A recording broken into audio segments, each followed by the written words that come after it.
Hello there, folks. My name is Spooks, and welcome back to another episode of Box Office Chat. This is the show where I break down the top 5 domestic box office results, see where each movie landed, and see how well each movie did. So let's get started. Number 5 was The Boss Baby Family Business, making $4.7 million this weekend, bringing its domestic total to $44 million and its worldwide total to $47 million.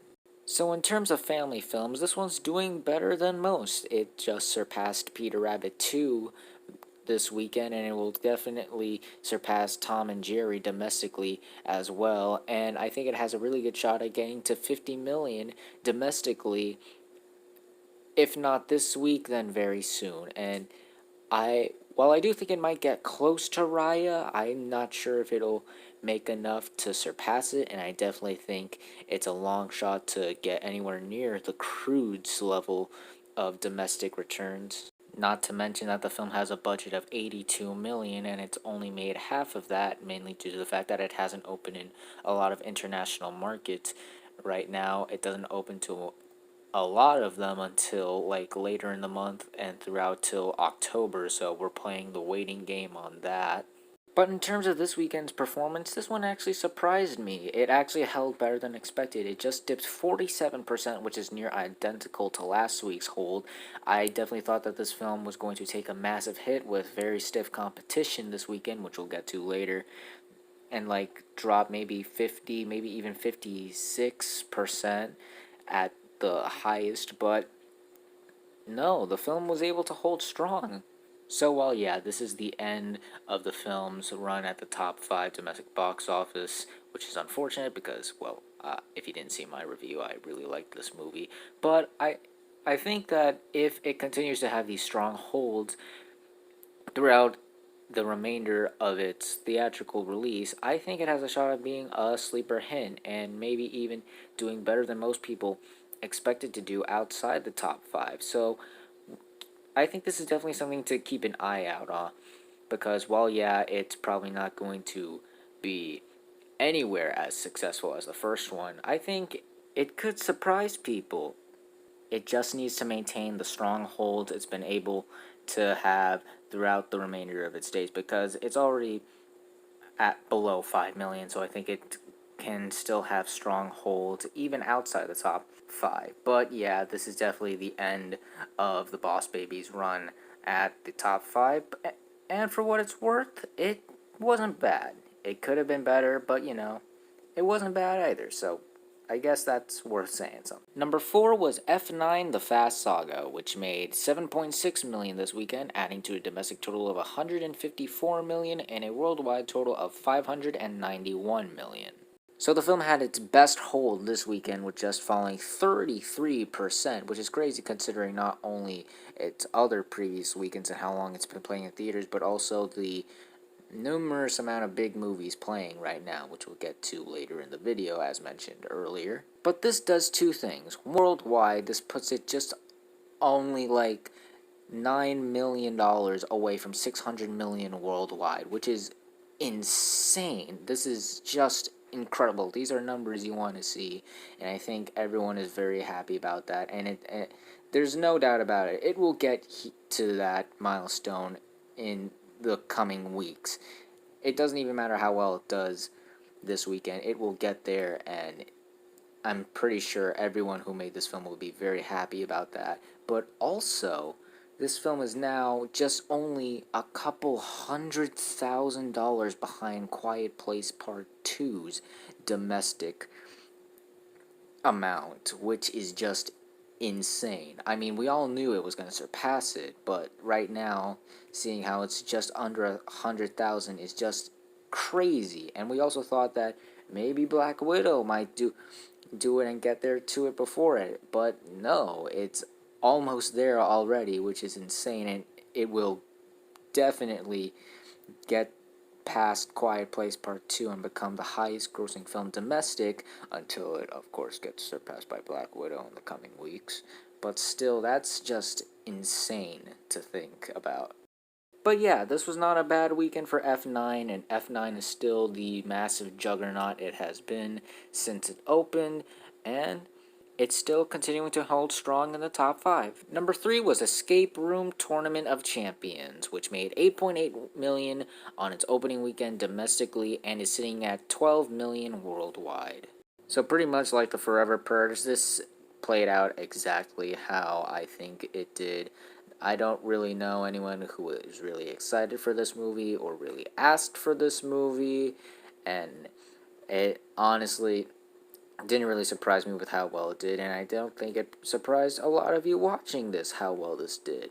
But on the bright side for this movie, it didn't cost all that much. Sony didn't balloon the budget. It only cost about 15 million to make, and it's already made most of that thanks to the worldwide totals. So even if this film takes a nosedive, it'll still probably be a hit. Even if it's not in the top 5 next week, it'll probably still be a hit and make its budget back very soon. So yeah, nothing more I can really say about this movie. It made 10 million less than the first one, but otherwise it's going to do fine for how much it costs.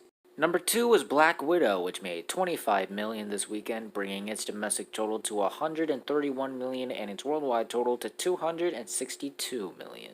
So yeah, this movie had a massive drop off from last week, falling 68%, the biggest in all of the MCU's history, having a huge drop off, bigger drop off than Ant-Man and the Wasp from 2018. But here is something that I noticed, and in regards to this film's performance, it's actually performing very similar to another huge blockbuster, F9 The Fast Saga. Not only did they suffer from huge over 60% drops, their second weekend domestic totals were actually near identical. The second weekend for F9 was 24 million, and this weekend's total for Black Widow was 25 million. So I think, now this is just a theory, but I think that this might become the norm for like huge blockbuster movies. They're going to have these huge gangbuster opening weekends that blow everyone away. People go, wow, I can't believe that this movie made this much in this weekend.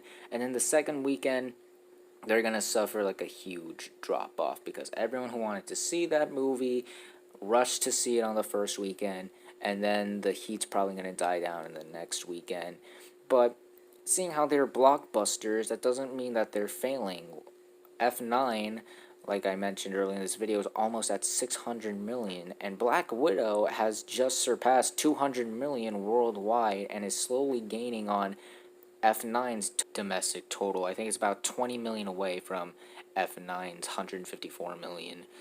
So, unless if something changes in how these movies do, like if Black Widow has a stronger hold in its third weekend than F9's, or if it suffers and has a much lower hold than F9, then we can start talking like, okay, what is happening? But as far as I can tell, I think these movies are going to play out very similar to each other because they were these big, huge movies that were supposed to come out last year and that were supposed to start off the summer, and people were waiting, and now they're out, and people rush to see them on their opening weekends, and while, yeah, suffered in their second weekend, are still being huge juggernauts. Like, if these movies were playing out like something like Peter Rabbit or Hitman's Wife's Bodyguard, then we could say those are failures, but you can't look at me and tell me that these movies are failing. They're definitely disappointed with how they're doing in their second weekend, but failing, no. And besides, again, this is the film's second weekend, and it's already crossed 200 million worldwide, and is already surpassed The Incredible Hulk. I know that, and is quickly going to climb the charts and surpass Quiet Place and F9 very soon. So right now, yeah, this second weekend performance is, albeit a little disappointing, but again, it's still got a long way to go in the grand scheme of things.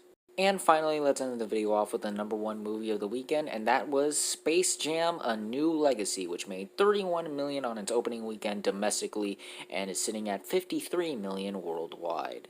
So this opening actually surprised a lot of people for a number of reasons. One is with how much it actually made. Now this honestly didn't surprise me. I knew from the very minute that trailer dropped back in March, I knew, or April, I apologize, I knew this movie was going to be big.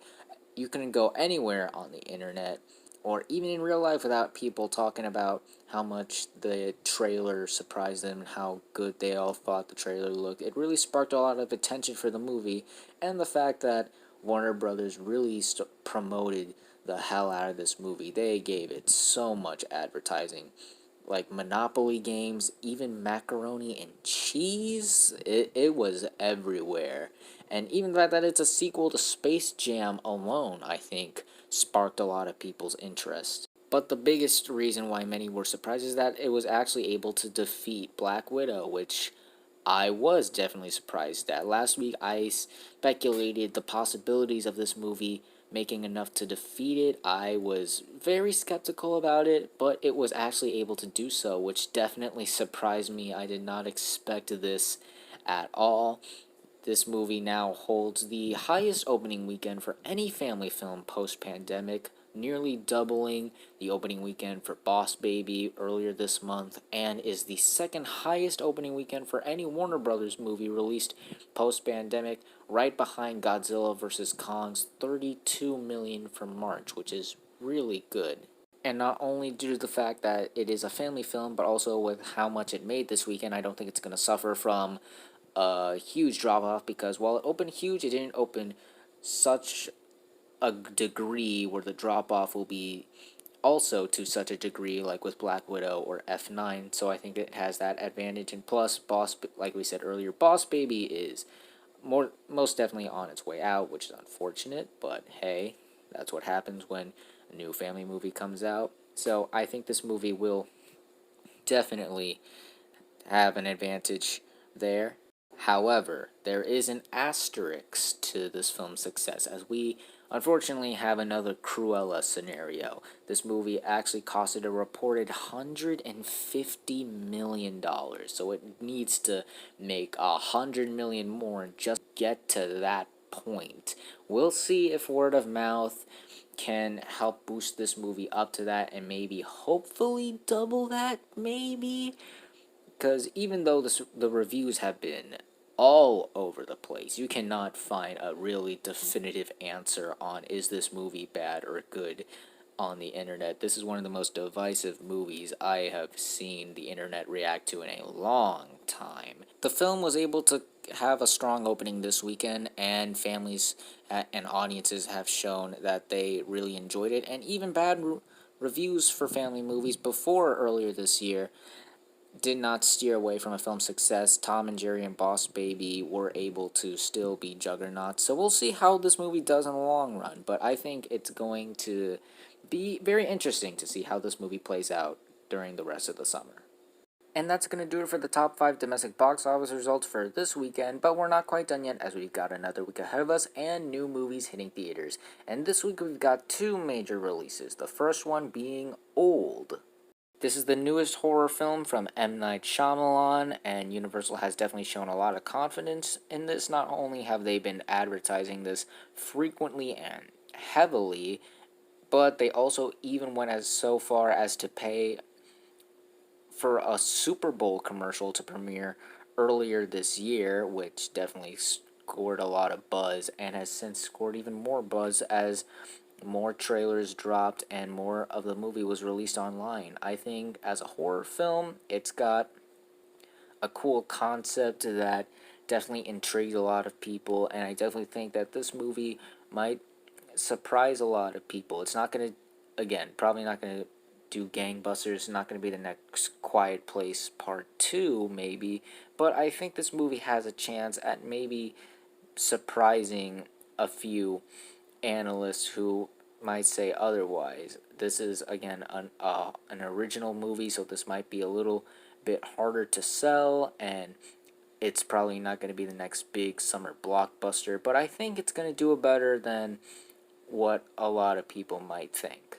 And the other release is Snake Eyes, G.I. Joe Origins. Now, this is a movie that Paramount has been heavily promoting. They released 2 trailers in the span of a month and have since then have been just promoting this extensively. And while, yes, it has garnered the movie some attention, and there was a couple promos that did gain my attention, particularly the one with the action figures that was actually really funny.